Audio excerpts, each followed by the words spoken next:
아브라함을 부르심. 바벨에서 흩어진 후 또다시 우상 숭배가 거의 보편화되자 마침내 주께서는 완고한 범법자들은 그들의 악한 길을 따르도록 내버려 두시고 셈 계통의 아브라함을 택하셔서 후대를 위하여 당신의 율법의 보존자로 삼으셨다. 아브라함은 미신과 이교 신앙 가운데서 자랐다.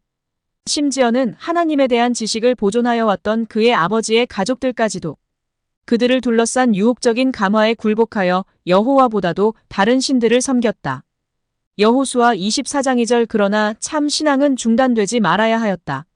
하나님께서는 항상 당신을 섬기는 남은 무리를 보존하셨다. 아담, 셋, 에녹, 무두셀라, 노아, 셈은 계통을 이어가며 각 시대를 통하여 그분의 뜻을 담은 귀중한 계시들을 보존하였다. 데라의 아들 아브라함은 이 거룩한 신탁의 후계자가 되었다. 우상 숭배는 사방에서 그를 유혹하였으나 허사였다. 신실치 못한 자들 가운데서도 신실하며 만연하고 있는 배교에도 부패되지 않은 채 그는 유일하신 참 하나님을 예배하는 일을 끝까지 고수하였다. 여호와께서는 자기에게 간구하는 모든 자, 곧 진실하게 간구하는 모든 자에게 가까이 하시는도다. 시편 145장 18절. 그분께서는 아브라함에게 당신의 뜻을 전달하시고 당신의 율법의 요구와 그리스도를 통하여 성취될 구원에 관한 명확한 지식을 주셨다. 당대의 사람들에게 특별히 소중했던 자손의 번영과 국가적 위대함에 대한 약속이 아브라함에게 주어졌다. 내가 너로 큰 민족을 이루고 내게 복을 주어 내 이름을 창대케 하리니 너는 복의 근원이 될지라. 이것에 더하여 그 믿음의 후사에게는 다른 모든 것보다 귀중한 보증, 곧 그의 혈통에서 세상의 구세주가 나시리라는 다음과 같은 보증이 주어졌다. 땅의 모든 족속이 너를 인하여 복을 얻을 것이니라. 창세기 12장 3절. 그러나 성취의 첫째 조건으로서 믿음의 시험이 있어야 했는데 그것에는 희생이 요구되었다. 너는 너의 본토 친척 아비집을 떠나 내가 내게 지시할 땅으로 가라. 창세기 12장 1절은 하나님의 기별이 아브라함에게 이르렀다. 하나님께서 그로 거룩한 신탁의 보존자로서 그의 위대한 사업을 위하여 합당한 자격을 갖추게 하실 수 있도록 아브라함은 그의 초기 생애에 교제하던 것들로부터 분리되어야 했다.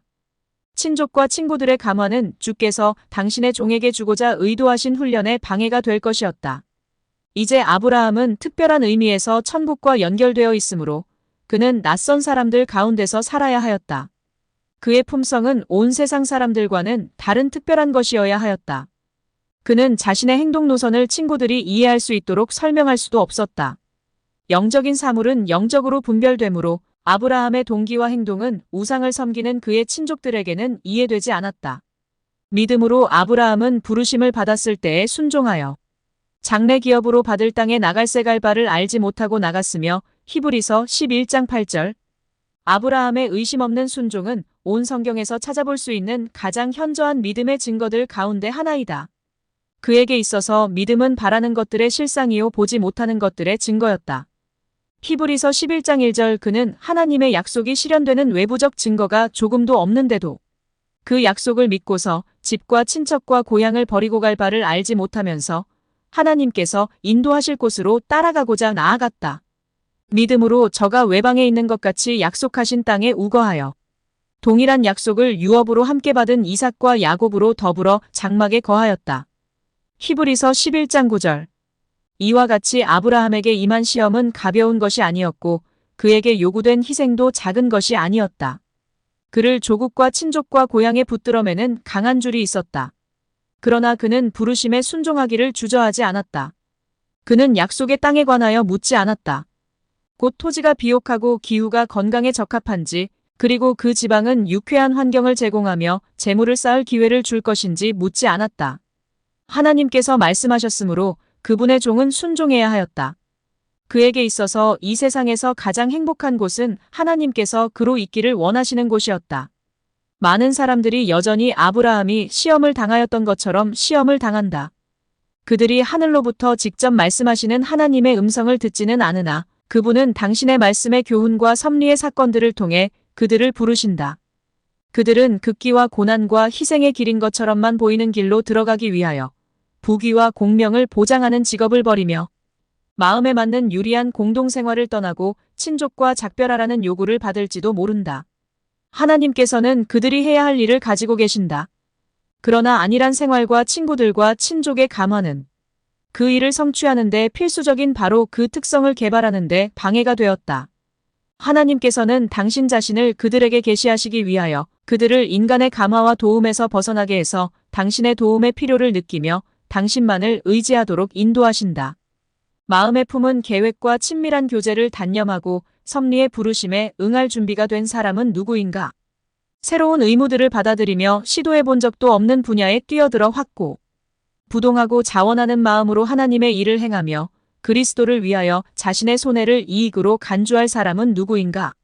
이와 같이 하고자 하는 사람은 아브라함의 믿음을 가진 사람이요. 그와 함께 현재의 고난은 좋게 비교할 수 없으롬 818는 지극히 크고 영원한 영광에 중한 것을 나누어 받을 것이다. 고린도후서 4장 17절. 아브라함이 갈대아 우르 창세기 11장 31절에 살 때에 처음으로 하나님의 부르심이 그에게 임하였고 그것에 순종하여 하란으로 옮겨갔다. 그의 아버지의 가족은 이곳까지 그와 동행하였는데 이는 그들이 우상을 숭배하는 동시에 참 하나님을 예배하는데도 연합하였기 때문이었다. 이곳에서 아브라함은 데라가 죽기까지 머물렀다.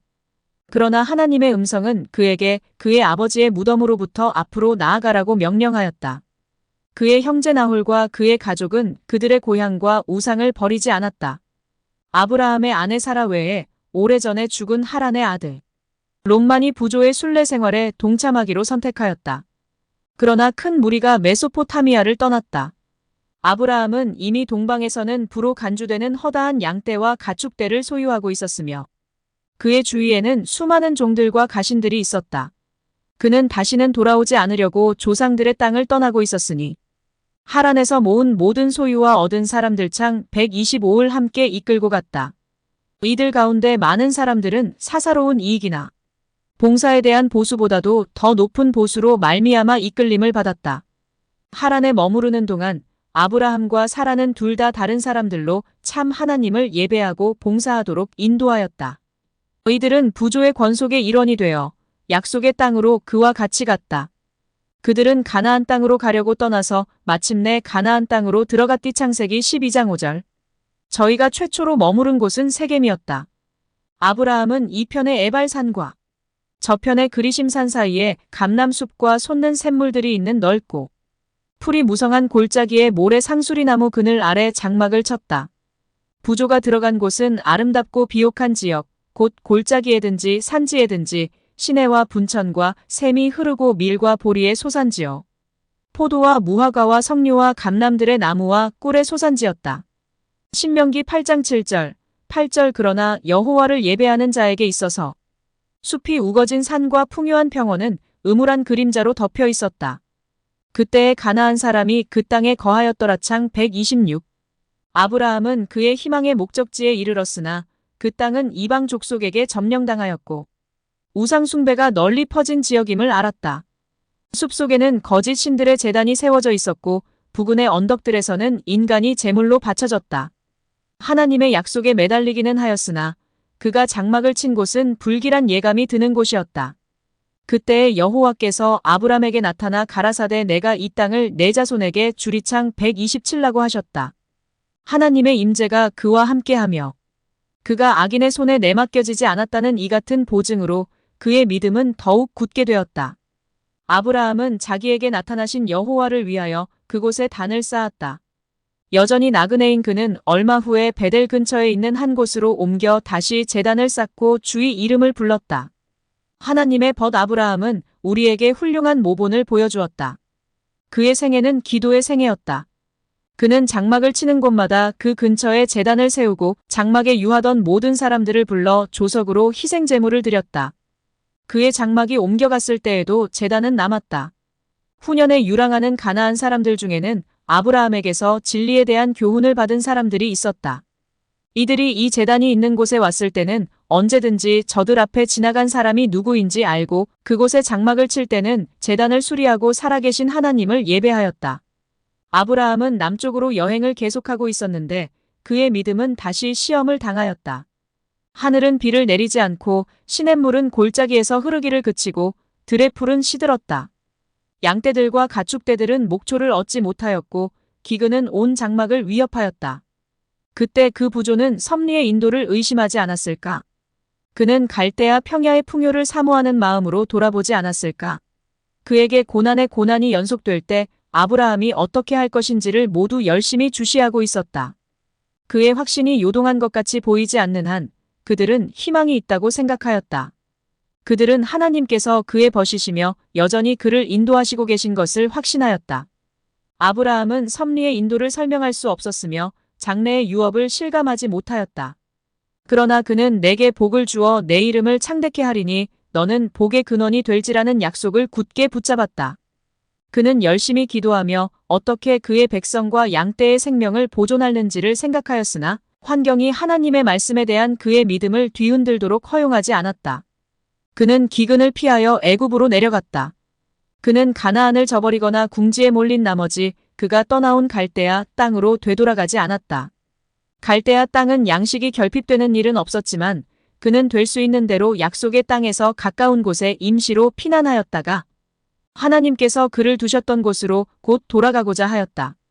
주께서 당신의 섭리로 아브라함에게 이 시련을 주신 것은 그에게 순종과 인내와 믿음의 교훈, 곧 나중에 고난을 참도록 부르심을 받을 모든 사람들의 유익을 위하여 기록에 남겨야 할 교훈을 가르치고자 하심이었다.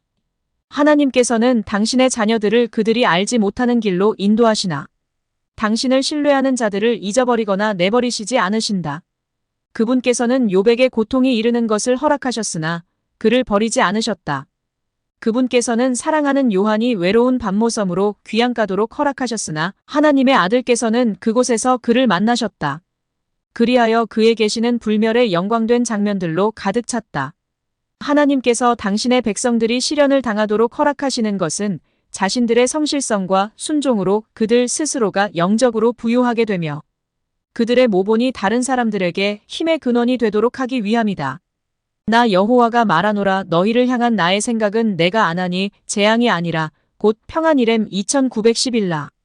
우리의 믿음을 격렬하게 시험함으로 하나님께서 우리를 버리신 것처럼 보이게 하는 바로 그 시련들은 우리가 우리의 모든 짐들을 그분의 발 아래 놓고 그 대신 그분께서 우리에게 주실 평안을 경험하도록 우리를 그리스도께로 더욱 가까이 인도하기 위함이다.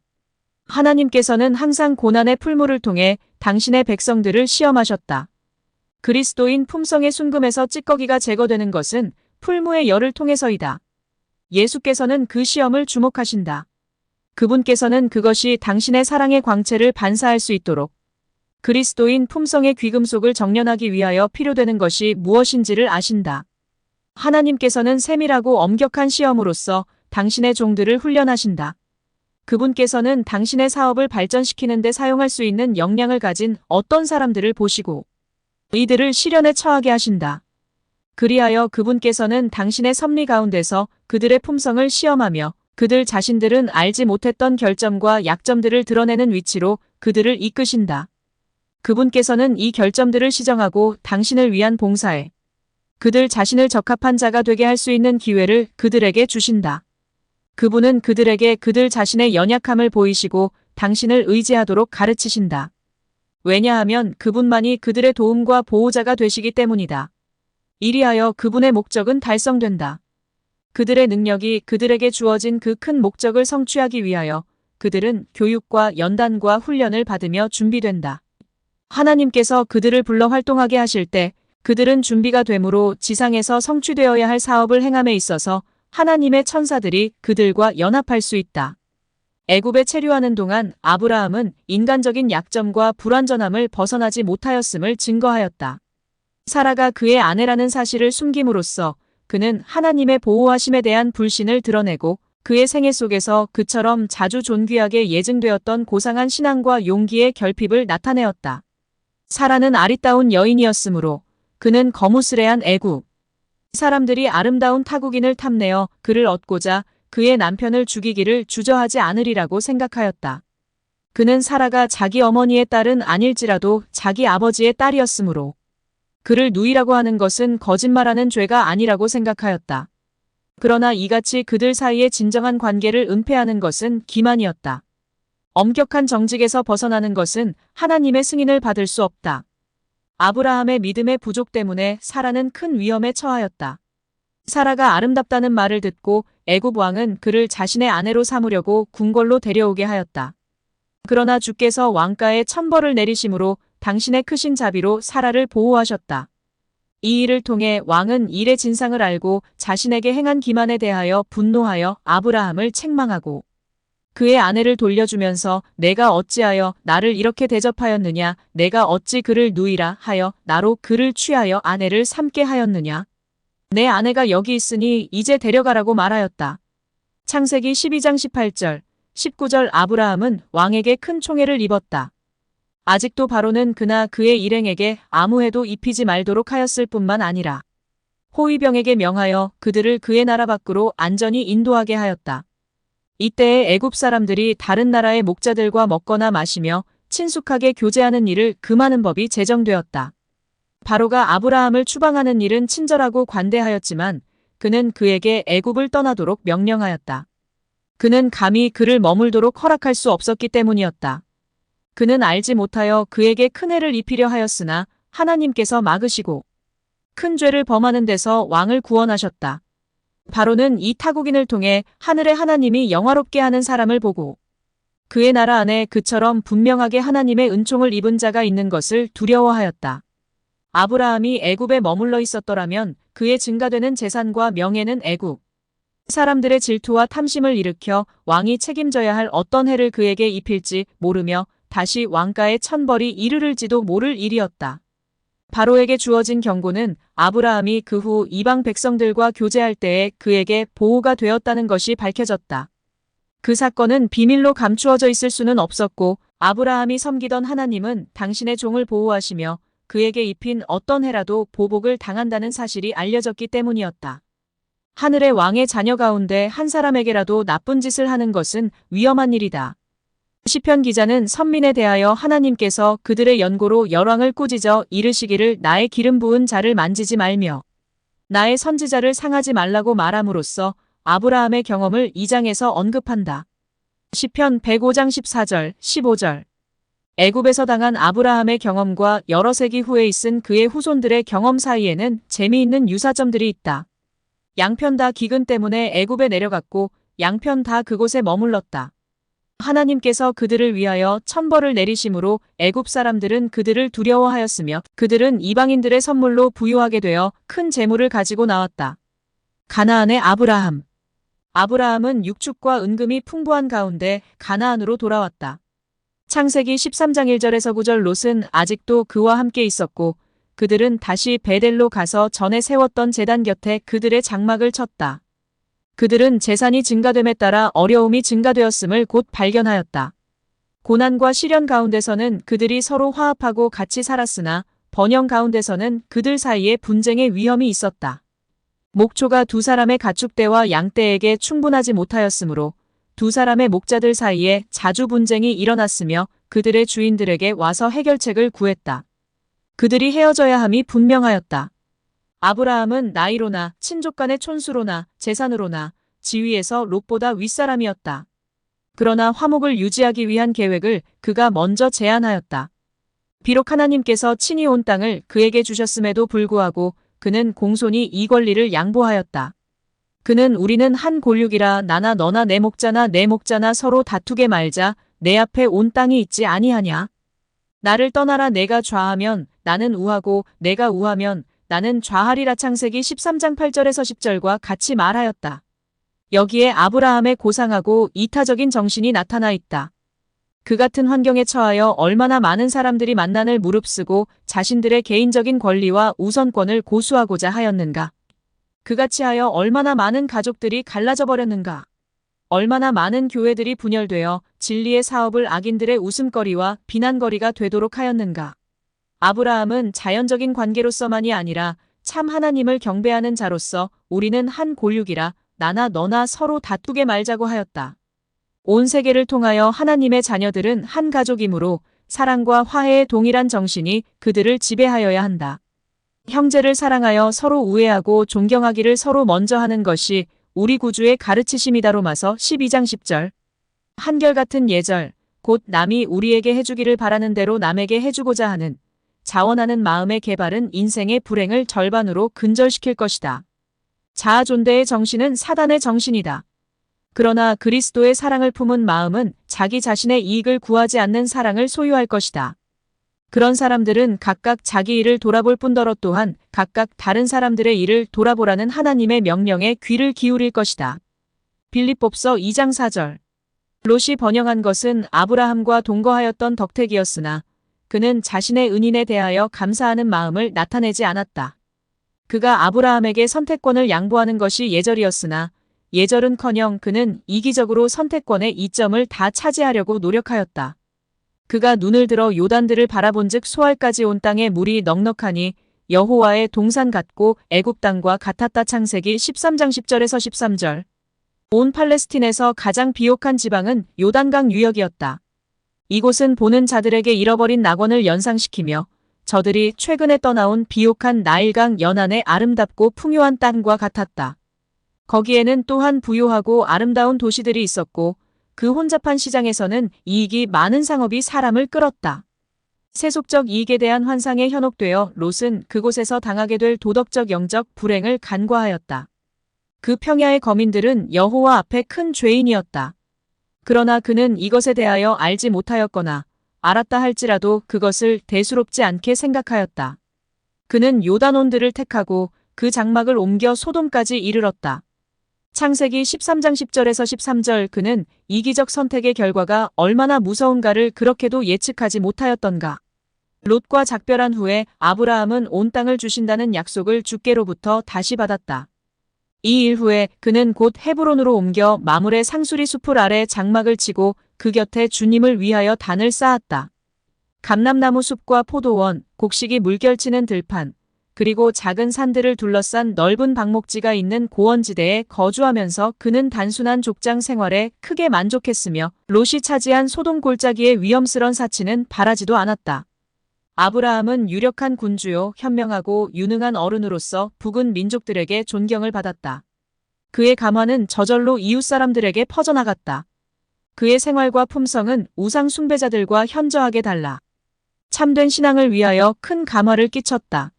하나님께 대한 그의 충성심은 확고 부동한 동시에 그의 친절과 자비심은 사람들의 신임과 우위를 두텁게 하였고 그의 꾸밈없는 위대함은 존경과 영예를 차지하였다. 그의 종교는 빈틈없이 지켜지고 그 소유자만이 즐기는 귀한 보물처럼 간직되지 않았다. 참된 종교는 그와 같이 간직될 수 없으니 그런 정신은 복음의 원칙과 반대되기 때문이다. 그리스도께서 마음 가운데 거하실 동안에는 그분의 임재하시는 빛을 가릴 수 없으며 그 빛을 어둡게 할 수도 없다. 반대로 날마다 영혼을 둘러싼 이기심과 죄악의 안개가 의의 태양의 밝은 광선에 의하여 흩어지게 될 때 그 빛은 점점 더 밝게 빛날 것이다. 하나님의 백성은 지상에 있는 그분의 대표자들이다. 하나님께서는 그들이 세상의 도덕적 흑암 가운데서 빛이 되기를 원하신다. 그들은 온 나라에 곧 고을과 도시와 촌락들에 흩어져 있는 하나님의 증인들, 곧 하나님께서 믿지 않는 세상에 당신의 뜻을 알리며 당신의 은혜의 기사를 전하실 통로들이다. 큰 구원에 참여한 자들이 모두 그분을 위한 선교사가 되는 것이 그분의 계획이다. 그리스도인의 경건성은 세상 사람들이 복음을 판단하는 표준이 된다. 끈기 있게 참아내는 시련, 감사함으로 받아들이는 축복, 온유, 친절, 자비, 습관적으로 나타나는 사랑 등은 품성을 통하여 세상 앞에 비추는 빛들이며 타고난 마음의 이기심에서 오는 어두움과는 대조를 이룬다. 믿음에 부유하고 관대함이 넘치며 순종에 확고하고 단조로운 순례 생활 가운데서도 겸손한 아브라함은 외교에도 현명하였으며 전쟁에도 용감하고 능란하였다. 새로운 종교의 교사로 알려졌음에도 불구하고 그가 거하는 아몰의 평지의 통치자인 왕족 삼형제가 보다 큰 안전을 위하여 저들과 동맹을 맺고자 그를 초청함으로 우정을 표시하였으니 그것은 그 지방이 폭력과 압제로 가득 차 있었기 때문이었다. 얼마 후에 그가 이 동맹을 이용할 기회가 이르렀다. 엘람 왕 그돌라오멜이 14년 전에 가나안을 침략하여 이를 그의 속국으로 만들어 놓았다. 이제 몇 왕들이 반역을 일으켰고 엘람 왕은 내 동맹국으로 더불어 그들을 항복시키고자 그곳으로 다시 진군하였다. 가나안의 5 왕들은 그들의 군대를 연합하여 침입한 적과 시딤 골짜기에서 교전하였으나 완전히 패배하였다. 군대의 대부분이 괴멸되었고 탈출해 나온 자들은 안전을 위하여 산으로 도망하였다. 승리자들은 평야의 도시들을 약탈하고 풍부한 전리품과 많은 포로들을 노획하여 갔는데 그 중에는 롯과 그 가족도 있었다. 마물의 상수리 수풀에서 평화롭게 살고 있던 아브라함은 도망병 한 사람에게서 전쟁 이야기와 그의 조카에게 닥친 재난에 대하여 들었다. 그는 롯의 배은 망덕에 대한 불쾌한 기억을 품고 있지 않았다. 롯에 대한 그의 사랑이 불일 듯 일어났으며 그는 그를 구원하기로 결심하였다. 무엇보다도 먼저 하나님의 권고를 구하는 가운데 아브라함은 전쟁을 위하여 준비하였다. 그는 자신의 영내에서 잘 훈련된 318명의 종들을 소집하였는데 그들은 하나님을 공경하고 그들의 주인을 섬기는 일과 무기를 쓰는 일에 훈련을 받은 장정들이었다. 그의 동맹자들인 마므레와 에스골과 아넬도 그들의 무리와 함께 그와 연합하여 침략자를 추격하는 데 나섰다. 엘람 사람들과 그들의 동맹군들은 가나안 북쪽 변경에 있는 단에 진을 치고 있었다. 승리로 상기된 그들은 패배한 적군에게 추격받을 염려가 없으므로 주연에 흠뻑 빠져 있었다. 아브라함은 다른 방향에서 공격할 수 있도록 그의 군대를 나누었으며 밤에 진영을 엄습하였다. 그의 공격은 매우 강력하고 의외였으므로 신속한 승리를 가져왔다. 엘람 왕은 살해당하였고 공포에 사로잡힌 그의 군대들은 완전히 패주하였다.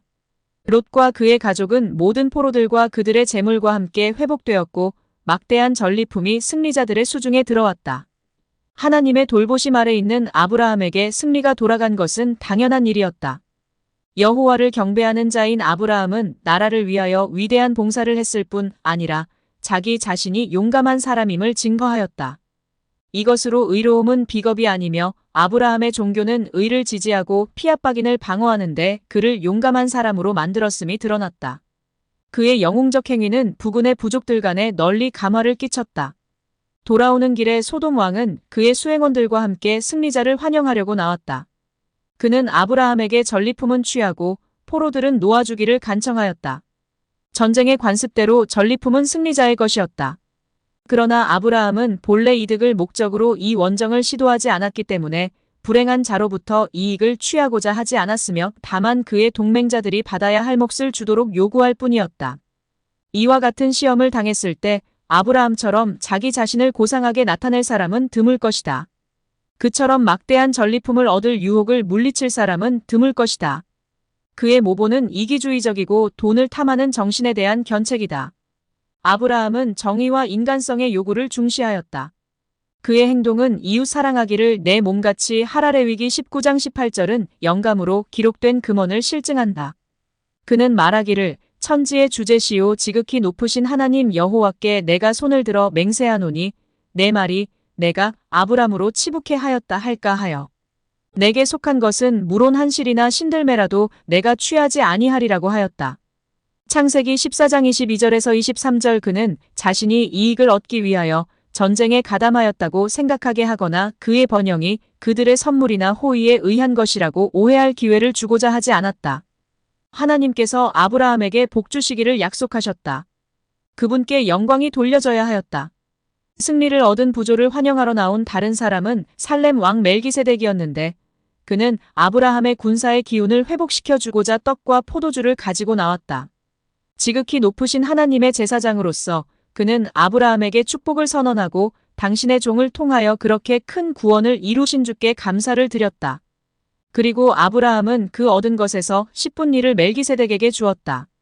아브라함은 기쁨으로 그의 장막과 양떼에게 돌아왔으나 그의 마음은 괴로운 생각들로 불안하였다. 그는 가능한 한 원한과 싸움을 피하는 평화의 사람이었다. 그는 두려움으로 자신이 목격하였던 학살 장면을 회상하였다. 그가 쳐부순 군대들이 속하였던 민족들은 틀림없이 또다시 가나안을 침략하고자 할 것이며 자신을 그들의 복수의 특별 목표로 삼고자 할 것이다.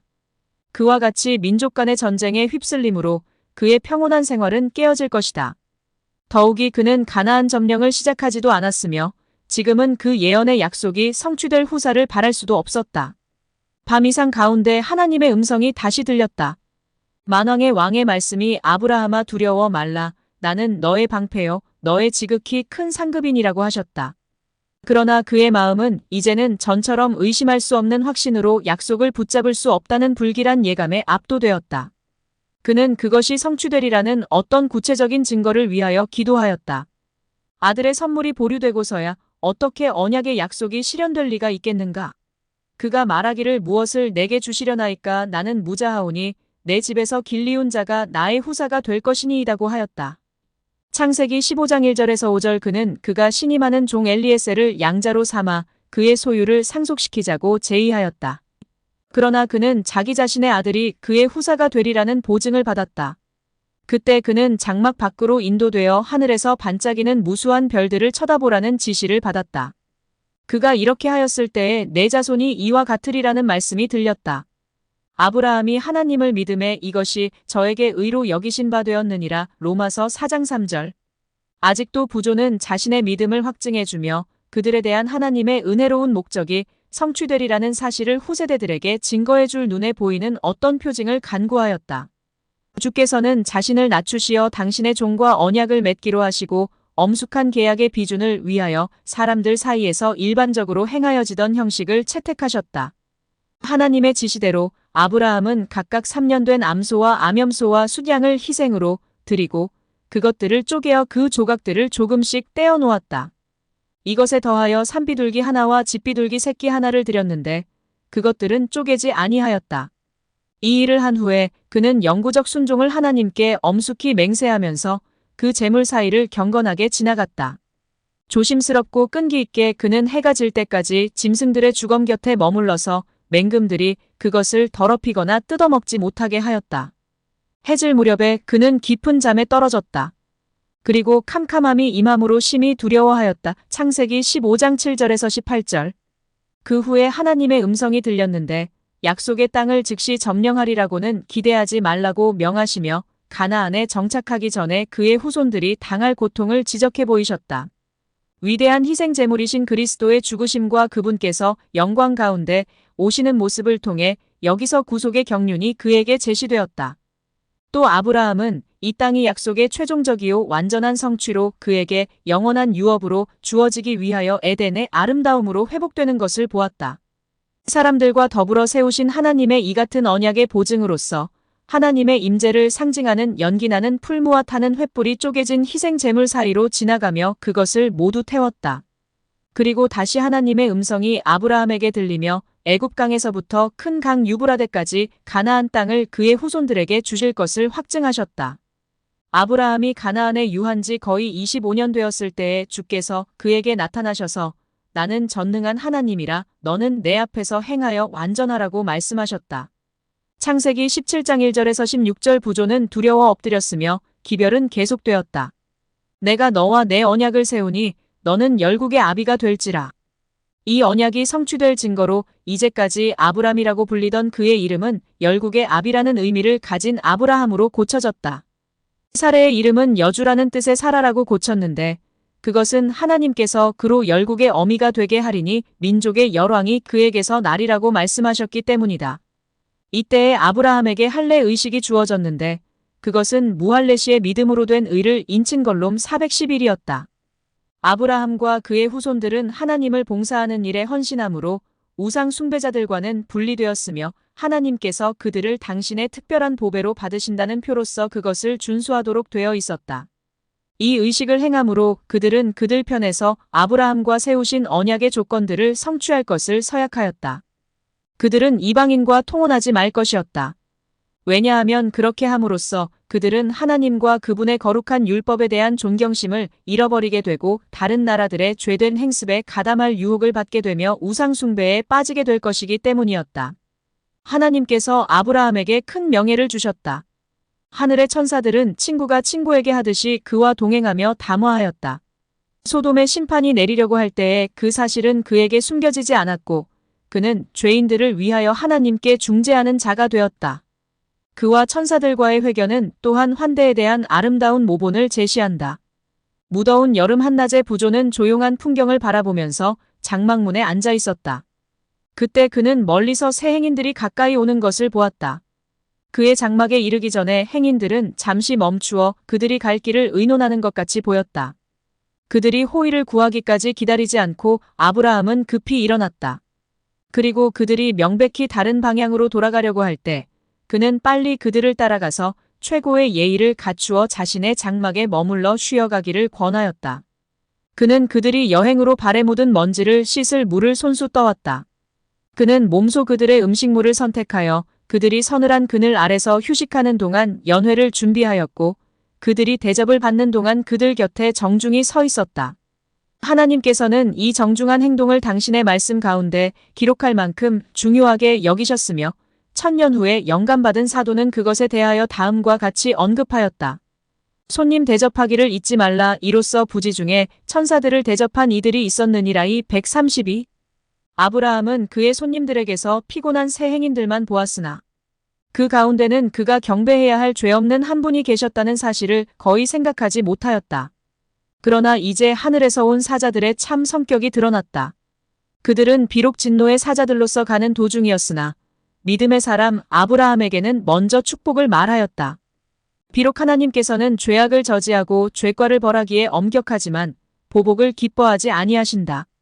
멸망시키는 일은 사랑이 무한하신 그분께는 생소한 일이다. 여호와의 친밀함이 경외하는 자에게 있음이엇이 2514. 아브라함이 하나님을 영광스럽게 하였으므로 주께서는 그를 당신의 의논 가운데 참여시키고 당신의 목적을 그에게 밝힘으로 그를 영광스럽게 하셨다. 나의 하려는 것을 아브라함에게 숨기겠느냐라고 주께서 말씀하셨다. 소돔과 고모라에 대한 부르짖음이 크고 그 죄악이 심히 중하니 내가 이제 내려가서 그 모든 행한 것이 과연 내게 들린 부르짖음과 같은지 그렇지 않은지 내가 보고 알려 하노라. 창세기 18장 17절에서 33절. 하나님께서는 소돔의 죄악의 정도를 잘 아셨으나 당신께서 처리하시는 일의 공의가 이해될 수 있도록 사람의 방법대로 당신 자신을 나타내셨다. 범법자들에게 심판을 내리기 전에 그분께서는 친히 가셔서 그들의 행위를 심사하고자 하셨으며 만일 그들이 아직도 하나님의 자비의 한계를 넘지 않았으면 그분께서는 그들에게 회개할 기회를 허락하실 것이었다. 하늘의 두 기별자들은 이제 아브라함이 하나님의 아들임을 알게 된 그분을 그에게 홀로 남겨두고 떠났다. 그리고 그 믿음의 사람은 소돔 거민을 위하여 탄원하였다. 한때 그는 그들을 칼로 구원한 일이 있었으나 이제는 그들을 기도로써 구원하고자 노력하였다. 롯과 그의 가족은 아직도 그곳에 살고 있었다. 그들을 엘람 사람들에게서 구원하였던 아브라함의 이기심 없는 사랑은 만일 그렇게 하는 것이 하나님의 뜻이라면 그들을 하나님의 심판의 폭풍 가운데서 구원하고자 하였다. 깊은 존경과 겸비로 그는 탄원하였다. 티끌과 같은 나라도 감히 주께 고하나이다. 자만심도 자신의 의를 자랑함도 없었다. 그는 순종이나 하나님의 뜻을 행하느라고 드린 희생들을 근거로 은총을 요구하지 않았다. 그는 그 자신이 죄인으로서 죄인을 위하여 간구하였다. 하나님께 나아가는 자들은 모두 이와 같은 정신을 가져야 한다. 그러나 아브라함은 사랑하는 아버지에게 간청하는 어린아이의 확신을 나타내었다. 그는 하늘의 크신 사자에게 가까이 나아가 열렬히 탄원하였다. 비록 롯이 소돔에서 살았을지라도 그는 소돔 사람들의 죄악에 참여하지 않았다. 아브라함은 많은 사람이 살고 있는 도시에 참 하나님을 섬기는 다른 사람들도 있으리라고 생각하였다. 그리고 그와 같은 견해를 가지고 그는 주께서 이같이 하사 의인을 악인과 함께 죽이심은 불가하오며 세상을 심판하시는 이가 공의를 행하실 것이 아니니이까라고 간청하였다. 아브라함은 한 번만이 아니라 여러 번 구하였다. 그의 요구가 허락됨에 따라 점점 더 대담하게 되어 그는 10명의 의인만 있어도 그 도시가 멸망되지 않으리라는 보증을 얻기까지 계속하였다. 멸망하는 영혼에 대한 사랑이 아브라함의 기도에 힘을 불어넣었다. 그는 저 부패한 도시의 죄는 미워하였으나 죄인들은 구원 얻게 되기를 원하였다. 소돔을 위한 그의 깊은 관심은 회개하지 않은 자들을 위하여 우리가 느껴야 할 걱정을 나타낸다. 우리는 죄를 미워하는 마음을 품어야 하나 죄인에 대해서는 동정과 사랑의 마음을 품어야 한다. 우리 주위에는 소돔에 임했던 것과 같은 무섭고도 절망적인 파멸로 달려가는 영혼들이 많이 있다. 날마다 누군가의 은혜의 시기는 끝나고 있다. 시간마다 누군가는 자비가 미치지 못하는 곳으로 넘어가고 있다. 그런데 죄인으로 이 무서운 운명에서 피하도록 하는 경고와 간청의 음성은 어디에 있는가? 그를 죽음에서 건져내려고 뻗친 손은 어디에 있는가? 겸비와 끈기 있는 믿음을 가지고 죄인을 위하여 하나님께 간구하는 사람들은 어디에 있는가? 아브라함의 정신은 그리스도의 정신이었다. 하나님의 아들 자신이 죄인을 위한 크신 중재자이시다. 죄인의 구원을 위하여 값을 치르신 그분은 인간의 영혼의 가치를 아신다. 티 없이 순결한 상태에서만 존재할 수 있는 그런 악에 대한 적개심과 함께 그리스도께서는 무한한 선만이 품을 수 있는 사랑을 죄인에게 나타내셨다. 온 세상의 죄의 무거운 짐을 몸소 지시고 십자가에 못 박히신 고통 중에서도 그분께서는 당신 자신을 능욕하는 자들과 살해하는 자들을 위하여 아버지여 저희를 사하여 주옵소서. 자기의 하는 것을 알지 못함이니이다. 누가복음 23장 34절과 같이 기도하셨다. 아브라함에 대해서 그는 하나님의 벗이라 칭함을 받았나니 믿는 모든 자의 조상이 되어라고 기록되어 있다. 야고보서 2장 33절, 로마서 4장 11절. 이 충성스러운 족장에 대한 하나님의 증언은 아브라함이 내 말을 순종하고 내 명령과 내 계명과 내 율례와 내 법도를 지켰음이니라는 것이다. 그리고 또 내가 그로 그 자식과 권속에게 명하여 여호와의 도를 지켜 의와 공도를 행하게 하려고 그를 택하였나니 이는 나 여호와가 아브라함에게 대하여 말한 일을 이루려 함이라는 말씀이다. 창세기 26장 5절, 18장 19절. 여러 세기 동안 세상을 위한 하나님의 진리의 수호자요 보존자들이었던 백성들, 곧 그들을 통하여 세상의 온 민족들이 약속된 메시아의 강림으로 축복을 받게 될 백성들의 조상이 되도록 아브라함이 부르심을 받은 것은 큰 영광이었다. 그러나 그를 부르신 분은 그가 그럴만하다고 판단하셨다. 말씀하시는 분은 하나님이시다. 장래 생각을 아시고 사람들을 바르게 평가하시는 분이 내가 그를 안다흠 정역 참고고 말씀하신다. 아브라함 편에서 이기적 목적으로 진리를 배반하는 일은 없을 것이었다. 그는 율법을 지킬 것이요 공정하고 의롭게 처신할 것이었다. 그리고 그는 자기 자신이 주를 경외할 뿐 아니라 자신의 가정에서 종교를 신장할 것이었다. 그는 자기 가족을 의로써 가르칠 것이었다. 하나님의 율법은 그의 가족 사이의 규범이 될 것이었다. 아브라함의 식구는 1000명 이상이나 되었다. 그의 교훈으로 유일하신 하나님을 경배하도록 인도함을 받은 자들은 그의 장막에서 같이 살았으며 여기서 그들은 학교에서처럼 참된 신앙의 대표자가 될 준비를 갖출 교육을 받았다. 그와 같이 무거운 책임이 그에게 지워져 있었다. 그는 각 가장들을 교육하고 있었으며 그의 관리 방법은 그들이 거느려야 할 가족들에게서 실시될 것이었다. 고대에는 아버지가 자기 가족들의 지배자요 제사장이었다. 그래서 그는 자기 자녀들에게 그들이 자신의 가족들 가진 후에까지도 권위를 행사하였다. 그의 후손들은 그를 종교적인 일이나 세속적인 일에 있어서 지도자로 우러러보도록 가르침을 받았다. 하나님에 관한 지식을 보존하기 위해서 아브라함은 이 족장 관리 제도를 영구히 존속시키고자 노력하였다. 매우 넓게 퍼지고 뿌리 깊이 박힌 우상 숭배를 막을 방벽을 만들기 위하여 가족 전원을 하나로 묶는 것이 필요하였다. 아브라함은 자신의 힘이 미치는 한 모든 수단을 다하여 그의 진영에서 동거하는 자들이 이방인들과 섞이며 그들의 우상 숭배 행위를 목격하는 것을 경계하려고 노력하였다. 악과 친숙하게 되면 모르는 사이에 원칙을 부패시키는 것을 그는 알았기 때문이었다. 모든 형태의 거짓 종교를 막고 예배할 참 대상으로 살아계신 하나님의 위엄과 영광을 마음에 새기는 일에 가장 큰 주의를 기울였다.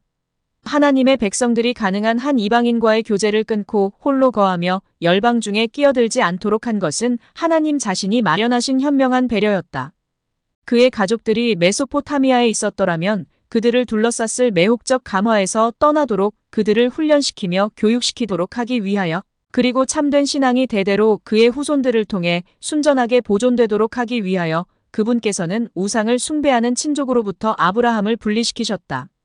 그의 자녀와 가족들에 대한 깊은 애정에서 아브라함은 그들의 신앙을 보살펴 주었으며 그가 그들과 그들을 통하여 세상에 전해줄 수 있는 가장 귀중한 전승물로서 하나님의 율법에 대한 지식을 그들에게 나누어 주었다. 모든 사람들은 자신들이 하늘에 계신 하나님의 통치하에 있다는 가르침을 받았다. 부모들 편에서는 압제를 하지 말아야 하고 자녀들 편에서는 불순종하지 말아야 하였다. 하나님의 율법은 각자에게 할 바 의무를 부과하였고 누구든지 그것에 순종함으로써만이 행복과 번영을 얻을 수 있었다.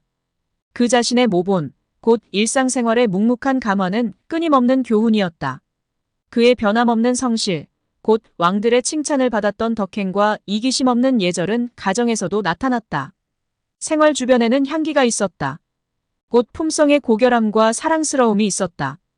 이것들은 그가 하늘과 연결된 사람임을 모든 사람에게 나타냈다.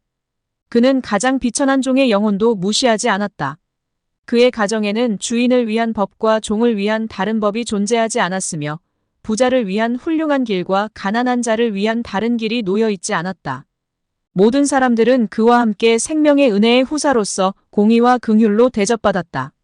내가 그로 그 자식과 권속에게 명하여 행하게 하려고 그를 택하였나니 자녀들의 악한 성향을 제지하지 않는 죄된 태만도 유약하고 현명하지 못한 편에도 잘못된 애정의 요구에 대하여 의무에 대한 그의 확신을 굽히는 일도 없을 것이었다.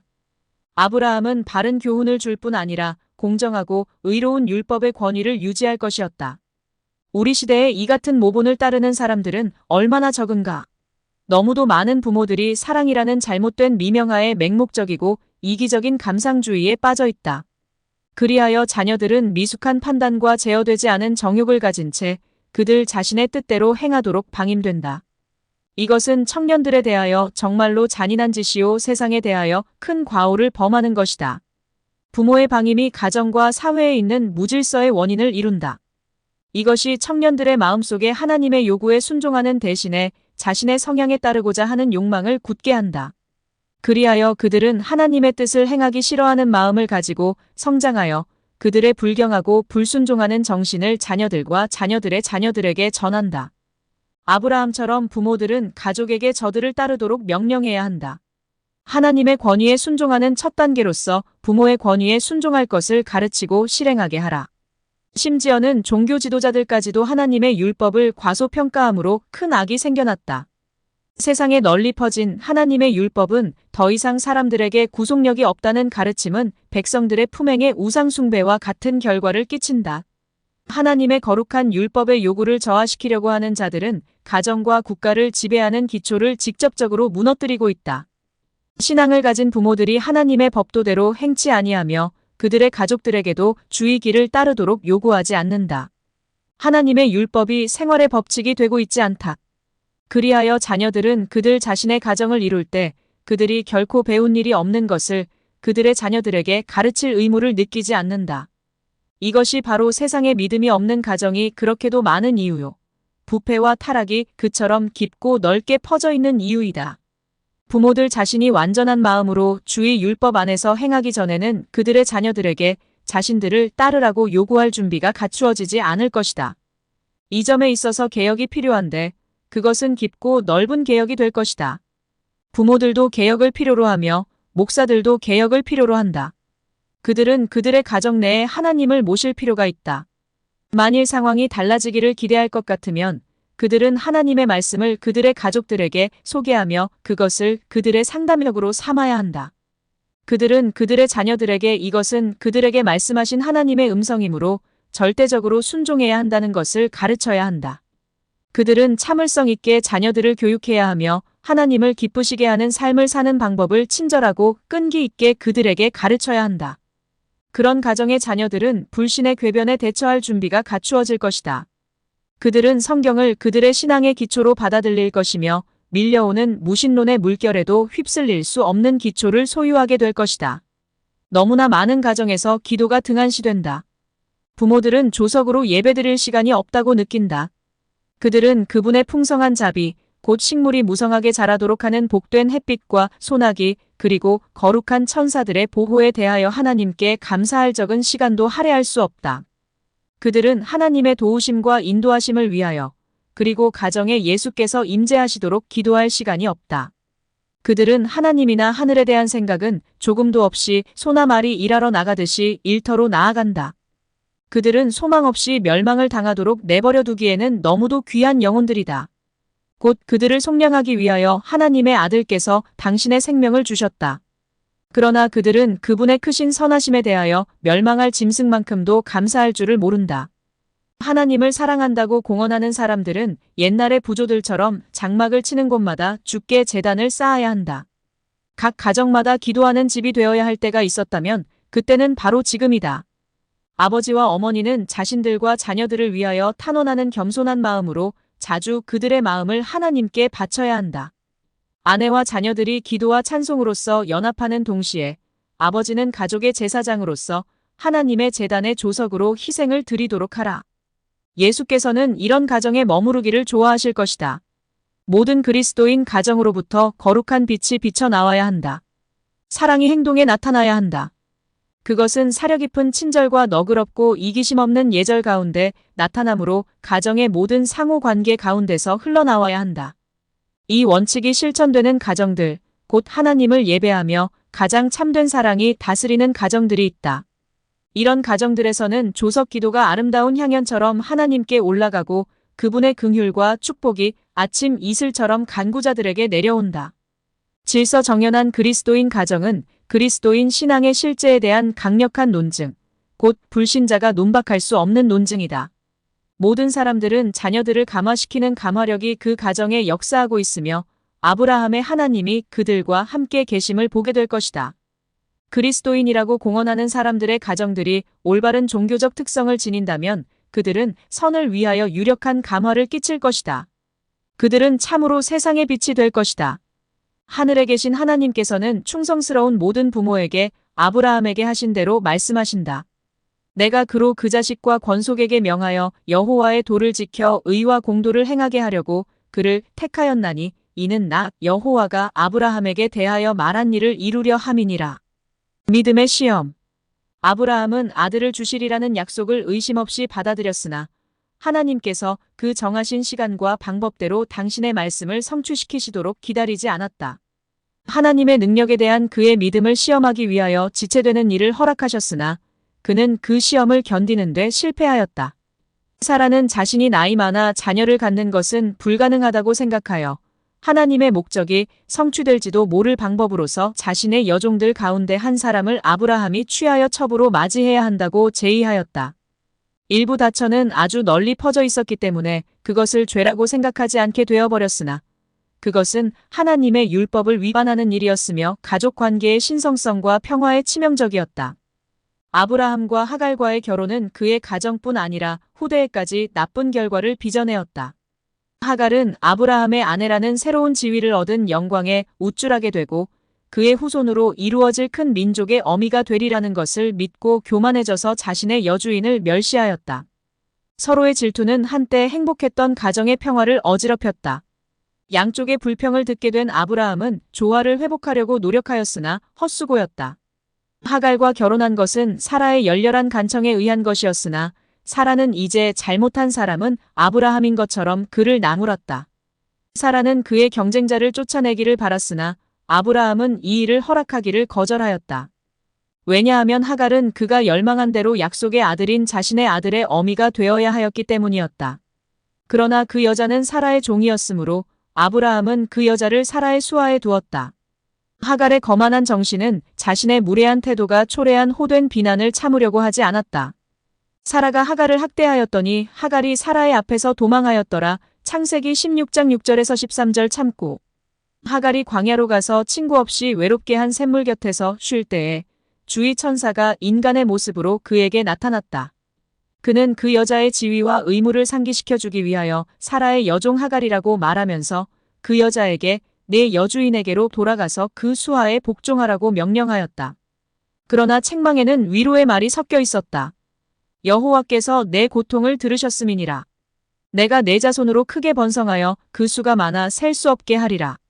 그분의 자비하심을 영원히 생각나게 해줄 사람으로서 그 여자는 자신의 아이를 이스마엘 곧 하나님이 들으심이라고 부르라는 명령을 받았다. 아브라함이 거의 100세가 되었을 때 장래의 후사는 사라의 아들이어야 한다는 보증과 함께 아들에 대한 약속이 그에게 반복되었다. 그러나 아브라함은 아직도 그 약속을 깨닫지 못하였다. 그의 마음은 한때 이스마엘에게로 향하였고 그는 이스마엘을 통하여 하나님의 은혜로운 목적이 성취될 것이라는 믿음에 집착하였다. 그는 자신의 아들에 대한 애정으로 이스마엘이나 하나님 앞에 살기를 원하나이다라고 부르짖었다. 다시 오해할 수 없는 말씀으로 약속이 주어졌다.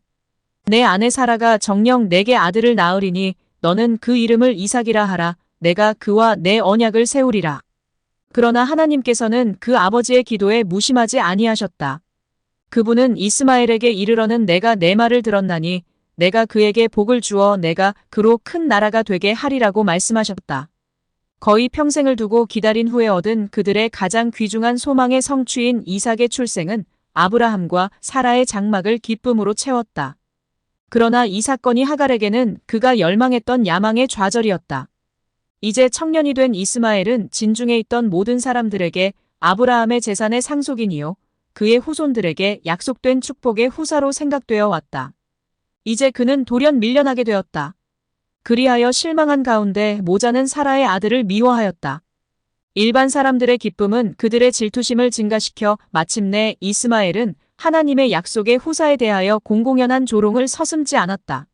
사라는 이스마엘의 불온한 성질이 영원한 불화의 근원이 될 것을 알고 아브라함에게 하갈과 이스마엘을 진중에서 내보낼 것을 호소하였다. 부조는 큰 곤란에 빠졌다. 아직도 극진히 사랑하는 그의 아들 이스마엘을 그가 어떻게 내보낼 수 있을 것인가? 그는 근심 가운데 하나님의 인도를 간구하였다. 주께서는 한 거룩한 천사를 통하여 사라의 소원을 허락하도록 그에게 지시하셨다. 이것만이 그의 가정의 조화와 행복을 회복할 수 있었기 때문에 이스마엘이나 하갈에 대한 그의 사랑이 방해가 되지 말아야 하였다. 그리고 그 천사는 비록 이스마엘이 그의 아버지의 집에서 떠난다 할지라도 하나님께 버림을 받지 않을 뿐 아니라 그의 생명은 보존될 것이며 그는 큰 민족의 조상이 되리라는 위안의 약속을 그에게 주었다. 아브라함은 천사의 말을 순종하였으나 거기에는 살을 에이는 듯한 괴로움이 있었다. 그가 하갈과 자신의 아들을 내보낼 때 아버지로서의 그의 마음은 말할 수 없는 슬픔에 짓눌렸다. 결혼관계의 신성함에 관하여 아브라함에게 주어진 교훈은 각 시대를 통하여 교훈이 되어야 하였다.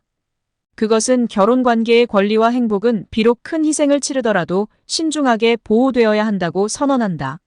사라는 아브라함의 유일한 참 아내였다. 아내와 어머니로서의 그의 권리는 다른 아무도 나누어 가질 자격이 없었다. 그 여자는 남편을 잘 공경하였으므로 이 일로 그 여자는 훌륭한 모본으로서 신약 성경 가운데 나타나 있다. 그러나 그 여자는 아브라함의 애정이 다른 사람에게 주어지는 것을 기뻐하지 않았으며 주께서도 사라가 자신의 경쟁자를 내쫓으라고 요구한 일에 대하여 그 여자를 책망하지 않으셨다. 아브라함도 사라도 다 하나님의 능력을 신뢰하지 않았으니 이 과오가 하갈과의 결혼의 원인이었다. 하나님께서 충성된 자들의 조상이 되도록 아브라함을 부르셨으므로 그의 생애는 후대 사람들에게 신앙의 모본이 되어야 하였다. 그러나 그의 믿음은 완전하지 못하였다. 그는 사라가 자신의 아내라는 사실을 감춤으로 또 하갈과 결혼함으로 하나님께 대한 불신을 나타내었다. 그로 가장 높은 표준에 도달할 수 있도록 하기 위하여 하나님께서는 일찍이 사람이 견디도록 부름을 받은 시험 가운데 가장 견디기 힘든 다른 시험을 당하게 하셨다. 아브라함은 밤의 이상 중에 모리아 땅으로 가서 그에게 보여주게 될 산에서 그의 아들 이삭을 번제로 드리라는 지시를 받았다. 이 명령을 받을 때에 아브라함의 나이는 120세였다. 그는 그의 세대에서도 노인으로 간주되었다. 그는 젊은 시절에는 어려운 일도 견디고 위험한 일도 용감하게 밀고 나갈 만큼 굳센 사람이었으나 이제는 청춘의 열정도 사라져버렸다. 무덤을 향하여 비틀거리는 발걸음을 옮겨놓는 노년에는 낙담케 할 곤란과 고통도 성년의 활력이 왕성할 때에는 용감하게 맞이할 수 있다. 그러나 노령의 짐이 그를 짓눌러서 그가 걱정과 수고에서 쉬기를 바랄 때까지 하나님께서는 아브라함에게 있어서 가장 혹독한 시험이었던 당신의 마지막 시험을 보류하셨다. 부조는 번영과 명예를 누리며 부엘세바에서 살고 있었다. 그는 매우 부유하였으며 그 땅의 통치자들로부터 유력한 군주로 존경을 받고 있었다. 수천의 양과 가축이 그의 장막 저편에 펼쳐진 평야들을 뒤덮고 있었다. 사방에는 그의 가신들의 장막, 곧 수백 명의 충성된 종들의 집들이 있었다. 약속의 아들은 장성하여 성년이 되어 그의 곁에 있었다. 하늘은 지연된 소망을 참을성 있게 기다린 희생의 생애를 축복으로 관씌운 것처럼 보였다. 믿음으로 순종하여 아브라함은 그의 고국을 버렸으며 선산과 친족이 사는 고향을 떠나왔다. 그는 자신의 유업의 땅에서 나그네처럼 방황하였다. 그는 약속된 후사의 출생을 오래 기다렸다. 하나님의 명령을 따라 그는 그의 아들 이스마엘을 내보냈다. 그런데 이제 그처럼 오랫동안 소망했던 아들이 성년이 되어가고 있었을 때, 그리하여 부조가 그의 소망의 결실을 식별할 수 있는 것처럼 보였을 때, 그의 앞에는 다른 모든 시험보다도 훨씬 더 큰 시험이 이르러 왔다. 그 명령은 그 아버지의 마음을 고통으로 찢어지게 했음에 틀림이 없었을 다음과 같은 말로 표현되었다. 내 아들 내 사랑하는 독자 이삭을 번제로 드리라. 창세기 22장 2절. 이삭은 그의 가정의 빛이요, 그의 노령의 위로요. 다른 모든 것보다도 약속된 축복의 후사였다. 그런 아들을 사고나 질병으로 잃는다 해도 사랑하는 아버지에게는 가슴이 찢어지는 일이었을 것이요. 백발이 된 그를 슬픔에 잠기게 하였을 것이다. 그런데 그는 친히 자신의 손으로 그 아들의 피를 흘리라는 명령을 받았다. 그것은 그에게 도저히 불가능한 일처럼 보였다. 거룩한 율법에 살인하지 말지니라고 했으며 또 하나님께서는 일단 당신께서 금하신 바를 요구하실 리가 없으므로 그는 틀림없이 속임을 당하였을 것이라고 사단은 곁에서 암시하였다. 아브라함은 장막 밖으로 나가 맑게 개인 고요한 하늘의 광채를 우러러보며 그의 자손이 하늘의 별처럼 셀 수 없이 많으리라던 근 50년 전의 약속을 회상하였다. 만일 이 약속이 이삭을 통하여 성취되어야 한다면 어떻게 그가 죽임을 당할 수 있을까? 아브라함은 자신이 기만을 당했을 것이라고 믿도록 유혹을 받았다. 의심과 고민 중에 그는 땅에 엎드려 이 무서운 의무를 수행해야 할 것인지 주어진 명령의 확실성을 알고자 이전에 결코 그같이 해본 적이 없는 간절한 기도를 드렸다. 그는 소돔을 멸망시키려는 하나님의 계획을 그에게 보여주도록 보내심을 받은 천사들, 바로 이 아들 이삭에 관한 약속을 전달한 천사들을 기억하고 그들을 만나 더 자세한 지시를 받을 희망을 품고 여러 번 하늘의 사자들을 만났던 곳으로 가보았다. 그러나 아무도 그를 구원하러 오지 않았다. 암흑이 그를 애워싼 것처럼 보였다. 그러나 내 아들 내 사랑하는 독자 이삭을 데리고 가라는 하나님의 명령은 그의 귀에 쟁쟁이 울리고 있었다. 그 명령에 순종해야 했으므로 그는 감히 지체할 수 없었다. 날이 밝아오므로 그는 여행길에 올라야 하였다. 장막으로 돌아온 그는 이삭이 깊은 잠, 곧 아무것도 모르고 젊음의 단잠을 자고 있는 곳으로 갔다. 아버지는 잠시 그의 아들의 사랑스런 얼굴을 바라본 후 떨면서 돌아섰다. 그는 사라 곁으로 갔는데 그 여자도 자고 있었다. 사라를 깨워서 한 번 더 그의 아들을 안아보도록 해야 할까? 하나님의 요구를 그에게 말해야 할까? 그는 마음을 그에게 털어놓고 이 무서운 의무를 그와 분담하고 싶었다. 그러나 그는 그 여자가 자신의 일을 방해할까봐 두려워서 자제하였다. 이삭은 그 여자의 기쁨과 자랑이었고 그 여자의 생명은 그와 결탁되어 있었으므로 모성애가 그 희생을 거절할지도 몰랐다. 마침내 아브라함은 그의 아들을 불러 먼 산에서 희생을 드리라는 명령에 대하여 그에게 말하였다. 이삭은 종종 아버지와 함께 아버지의 유랑 생활을 말해주는 어떤 제단들에 예배하러 갔었으므로 이 부름이 아무런 놀라움을 주지 않았다. 여행 준비는 빨리 끝났다. 나무는 준비되어 나귀에 실렸고 그들은 두 하인과 함께 출발하였다. 아버지와 아들은 나란히 서서 말없이 여행하였다. 아브라함은 엄청난 비밀에 대한 생각으로 말할 마음이 없었다. 그는 아들을 자랑하고 사랑하는 어머니와 또 그가 혼자 그 여자에게로 돌아가야 할 날에 대하여 생각하고 있었다. 그는 칼이 그 여자의 아들의 생명을 끊을 때에 그것이 그 여자의 가슴을 찌르리라는 것을 잘 알았다. 아브라함이 여태껏 경험했던 것 가운데 가장 길었던 그 하루는 천천히 저물어갔다. 그의 아들과 하인들이 자고 있는 동안에 그는 기도로 밤을 지새우며 아직도 어떤 하늘의 사자가 찾아와서 시험은 이것으로 넉넉하며 청년은 아무런 해를 받지 않고 그의 어머니에게 돌아가게 될 것이라고 말해주기를 바랐다. 그러나 그의 고통당하는 영혼에게는 구원이 이르러 오지 않았다. 또 긴 하루와 겸비와 기도의 밤이 지나갔으나 그를 무자하게 만들게 될 명령만이 그의 귀에 쟁쟁하였다. 사단은 가까이서 의심과 불신을 속삭이었으나 아브라함은 그의 암시들을 물리쳤다. 그들이 셋째 날에 여행을 시작하려고 하였을 때 북쪽을 바라보던 아브라함은 약속의 표인 영광의 구름이 모리아 산 위에 배회하는 것을 보았다. 그는 자신에게 말한 음성이 하늘에서 온 것임을 알았다. 지금도 그는 하나님에 대하여 불평하지 않고 주의 선하시고 진실하신 증거를 생각함으로 그의 영혼을 강건하게 하였다. 이 아들은 예기치 않게 주어졌으니 귀중한 선물을 주신 분께서 당신 자신의 것을 다시 취하실 권리가 없으시겠는가? 그때 믿음은 이삭에게서 나는 자라야 내 씨라 칭할 것임이니라는 약속. 곧 바닷가의 모래알처럼 셀 수 없이 많은 자손을 주시리라는 약속을 반복하였다.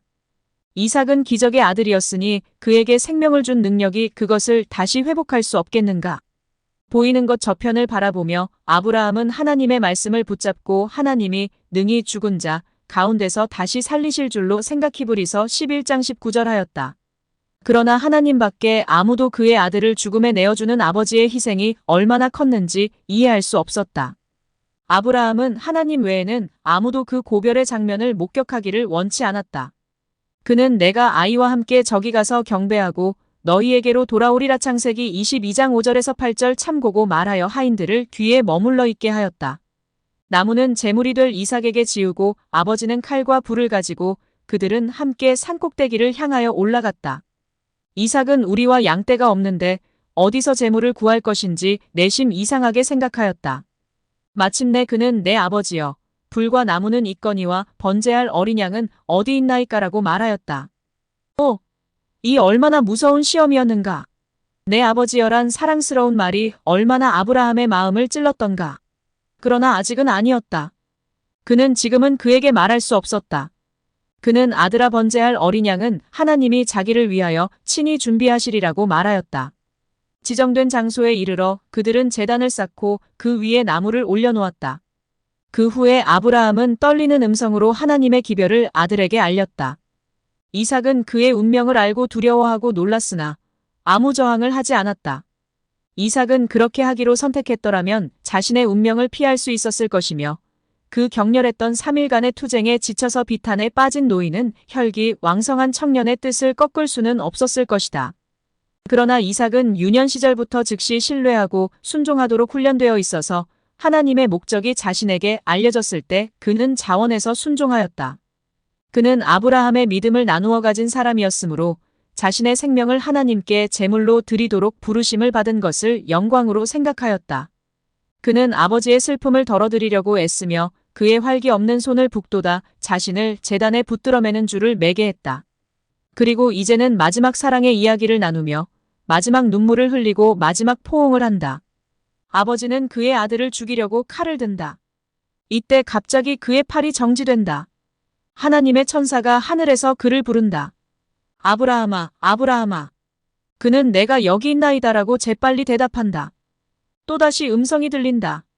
그 아이에게 내 손을 대지 말라. 아무 일도 그에게 하지 말라. 내가 내 아들 내 독자라도 내게 아끼지 아니하였으니 내가 이제야 내가 하나님을 경외하는 줄을 아노라. 창세기 22장 11절에서 18절 참고. 그때 아브라함은 한 수양이 수풀에 걸려있는 것을 보고 재빨리 그 새 제물을 가져다가 그것을 아들을 대신하여 드렸다.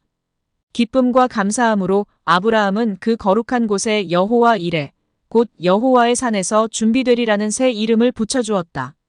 모리아 산에서 하나님께서는 다시 당신의 언약을 새롭게 하시고 엄숙한 맹세로서 아브라함과 그의 후손에게 앞으로 다가올 모든 세대를 통하여 받을 축복을 확증하셨다. 여호와께서 이르시기를 내가 나를 가리켜 맹세하노니 내가 이같이 행하여 내 아들 내 독자를 아끼지 아니하였은즉 내가 내게 큰 복을 주고 내 씨로 크게 성하여 하늘의 별과 같고 바닷가의 모래와 같게 하리니 내 씨가 그 대적의 문을 얻으리라. 또 내 씨로 말미암아 천하 만민이 복을 얻으리니 이는 내가 나의 말을 준행하였음. 창세기 22장 16절에서 18절이니라.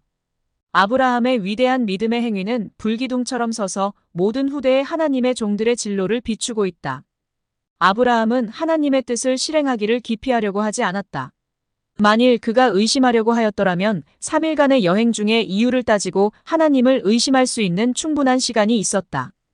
그는 자신의 아들을 죽이는 것은 그로 살인자, 곧 제2의 가인으로 주목을 받게 하는 원인이 될 것이며 그의 가르침이 거절과 멸시를 당하여 이웃 사람들에게 선을 행할 수 있는 그의 능력을 손상시키는 원인이 될 것이라고 이유를 제기할 수도 있었다. 그는 또한 나이를 이유로 순종의 의무에서 면제되어야 한다고 간청할 수도 있었다. 그러나 그는 그 어느 것을 핑계로 피난처를 찾고자 하지 않았다. 아브라함도 인간이었고 그의 애정과 애착도 우리의 그것과 같았다. 그러나 그는 이삭이 죽임을 당하면 약속이 어떻게 성취될 수 있을 것인가 하는 의문을 가지고 머뭇거리지 않았다. 그는 자신의 아픈 마음을 구실로 이유를 따지려고 하지 않았다. 그는 하나님께서 당신의 모든 요구에 있어서 공평하고 의로우심을 알고 명령을 문자 그대로 순종하였다. 아브라함이 하나님을 믿으니 이것을 의로 여기셨다는 말씀이 응하였고 그는 하나님의 벗이라 칭함을 받았나니. 야고보서 2장 23절, 21장, 22장. 바울은 말하기를 그런즉 믿음으로 말미암은 자들은 아브라함의 아들인 줄 알지어다. 갈라디아서 3장 7절라고 하였다. 그러나 아브라함의 믿음은 그의 행위로 나타났다. 우리 조상 아브라함이 그 아들 이삭을 제단에 드릴 때의 행함으로 의롭다 하심을 받은 것이 아니냐. 내가 보거니와 믿음이 그 행함과 함께 일하고 행함으로 믿음이 온전케 되느니라. 야고보서 2장 21절, 22절. 믿음과 행함의 관계를 이해하지 못하는 사람들이 많다. 그들은 말하기를 그리스도를 믿기만 하라 그러면 그대는 안전하다. 그대는 율법을 지킬 필요가 없다라고 말한다. 그러나 진정한 믿음은 순종을 통해 나타날 것이다. 그리스도께서는 믿지 않는 유대인들에게 너희가 아브라함의 자손이면 아브라함의 행사를 할 것이요 한복음 8장 39절라고 말씀하셨다. 그리고 충실한 자들의 조상에 관하여 주께서는 아브라함이 내 말을 순종하고 내 명령과 내 계명과 내 율례와 내 법도를 지켰음이니라. 창세기 26장 5절고 선언하신다. 사도 야고보는 행함이 없는 믿음은 그 자체가 죽은 것이라 약 217고 말한다. 그리고 그처럼 철저하게 사랑을 강조한 요한은 우리에게 하나님을 사랑하는 것은 이것이니 우리가 그의 계명을 지키는 것이라. 요한일서 5장 3절고 말한다. 하나님께서는 예표와 약속을 통하여 먼저 아브라함에게 복음을 전하. 갈라디아서 3장 8절셨다. 그러므로 그 부조의 믿음은 오실 구주에게 고정되었다. 그리스도께서 유대인들에게 너희 조상 아브라함은 나의 때 볼 것을 즐거워하다가 보고 기뻐하였느니라. 요한복음 8장 56절고 말씀하셨다. 이삭을 대신하여 번제로 드려진 어린 양은 우리 대신 희생당하시기로 되어 있던 하나님의 아들을 대표하였다. 인간이 하나님의 율법을 범하여 죽을 운명에 처했을 때 하늘 아버지께서는 당신의 아들을 쳐다보며 죄인에게 살라. 내가 대속물을 찾았노라고 말씀하신다. 하나님께서 아브라함에게 그의 아들을 죽이라고 명령하신 것은 그의 믿음을 시험하시는 동시에 복음의 실제를 그의 마음에 새겨주기 위함이었다.